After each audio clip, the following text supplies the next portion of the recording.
ढंग का वितंडावाद मचाया गया होता और आज जिस प्रकार की चुप्पी कांग्रेस पार्टी ने और इंडी गठबंधन के सारे दलों ने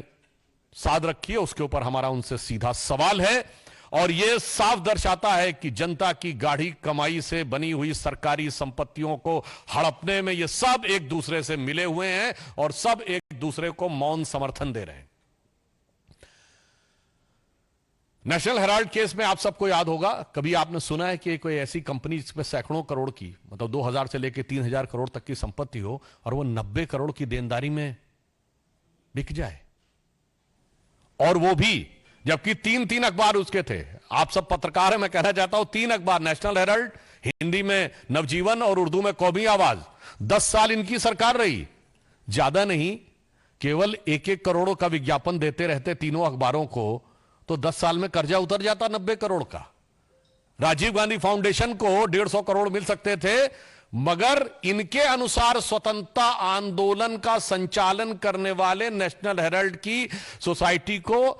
सरकारी विज्ञापन और सरकारी अनुदान नहीं मिल सकता था, वो 90 करोड़ में बिकना था। तो जो प्रवृत्ति राहुल जी और सोनिया जी में दिख रही थी, वही मल्लिकार्जुन खड़गे जी में दिख रही है, वही सिद्धारमैया जी में दिख रही है, वही डीके शिव कुमार जी में दिख रही है। और इस विषय के ऊपर हमारे कर्नाटक की तरफ से भी ये विषय कई बार उठाया गया और ये मामला इतना आसान नहीं है।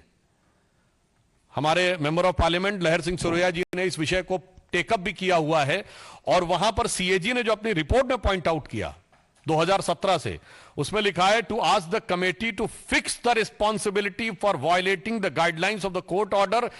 And suggest the appropriate course of action against the defaulting officials for the deletion of the land under category A। इसका अर्थ क्या हुआ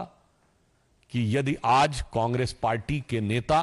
सिद्धारमैया जी हों या खड़गे जी हों, वो जमीन वापस कर रहे हैं, तो कोई जमीर नहीं जागा है जो जमीन वापस कर रहे हैं। अदालत की कार्रवाई से में होने वाली जलालत से बचने के लिए वो जमीन वापस कर रहे हैं। और मैं राहुल गांधी जी से पूछना चाहता हूं कि आप तो कहते थे कि आपकी मोहब्बत की दुकान है, ऐसा प्रतीत होता है कि यह मोहब्बत की दुकान तो किसी भूमाफिया प्रॉपर्टी डीलर की दुकान नजर आ रही है, जहां दूसरों की प्रॉपर्टी हड़पी जाती है, जनता की प्रॉपर्टी हड़पी जाती है, और उसके बाद उसको अपने चहेते लोगों को अनुदान दे दिया जाता है। तो मेरा राहुल गांधी जी से साफ सवाल है कि आपकी मोहब्बत की दुकान ये इलीगल प्रॉपर्टी डीलर की दुकान में कैसे तब्दील हो गई मेरे भाई? अभी तक तो उसमें नफरती सामान मिलते थे, जहर बुझे सामान मिलते थे, अब ये इलीगल प्रॉपर्टी की दुकान भी हो गई। इसलिए हमारा साफ मानना है कि कांग्रेस पार्टी आकंठ भ्रष्टाचार में डूबी है, और जमीनों के घोटाले में कुछ ऐसी कांग्रेस को जमीन से लगाव है कि जहां जहां सत्ता में आती है, हरियाणा हो, राजस्थान हो, छत्तीसगढ़ हो, कर्नाटक हो, जमीन के साथ इनका विवाद जरूर जुड़ जाता है। और जिस स्तर तक इनके सभी नेता इसमें आरोपित हैं, तो कोई ये नहीं कह सकता कि ये कोई आइसोलेटेड सिंगल केस है, जिसे एक कहते हैं ना कि एक हो तो समझाइए आके कुपही में ही यहां भांग पड़ी है, यानी एक कोई हो तो समझाइए, यहां ऐसा लगता कुएं में भांग पड़ी है,